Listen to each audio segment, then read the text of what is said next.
কাকে মহব্বত করে? আর আল্লাহ রসুলকে যে মহব্বত করে তার হাসর নাসর হবে কার সাথে? রসুলের সাথে।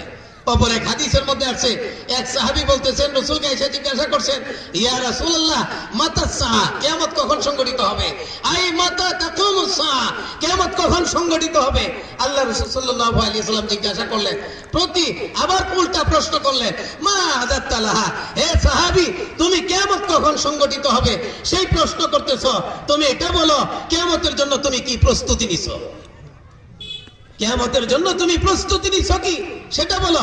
ওই সাহাবী উত্তর করতেছেন, হুজুর আমি তেমন কোনো কিছু না, কিন্তু ইন্নী উহিব্বুল্লাহ ওয়া রাসূলা, আমি আল্লাহ এবং তার রাসূলকে ভালোবাসি। আমি আল্লাহ এবং তার রাসূলকে কি করি? ভালোবাসি। তাহলে আল্লাহ এবং আল্লাহ রাসূল তখন ওই সাহাবীর উত্তর শুনে বললেন, আনতা মামান আহবাবতা, তুমি যাকে ভালোবাসো তোমার হাসর নাসর তোমার আখিরাতের জিন্দেগি ওই ব্যক্তির সাথে হবে যাকে তুমি ভালোবাসো।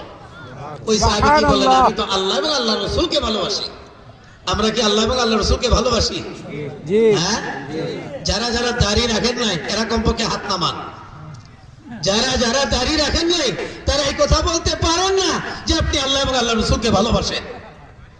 যারা চাপে পড়ে, আমি একটু অপশন দিই, যারা চাকরি বাকরির হয়তো কারণে দাড়ি রাখতে পারতেছেন না, মানলাম আপনি রেখে দেন একটু সময় সুযোগ বুঝে, কিন্তু যাদের কোনো জরুরত নাই দাড়ি কাটার, ব্যক্তিগত ব্যবসা করে এরপরও দাড়ি কাটে, এরকম অনেক মানুষ আছে না?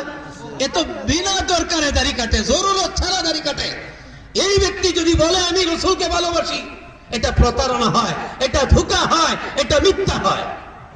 আমি আল্লাহ এবং আল্লাহ রাসূলকে ভালোবাসি। তো এই সাহাবীকে আল্লাহ রাসূলকে বলেন, ডান হাতে খাবার খাও। কোন হাতে? ডান হাতে।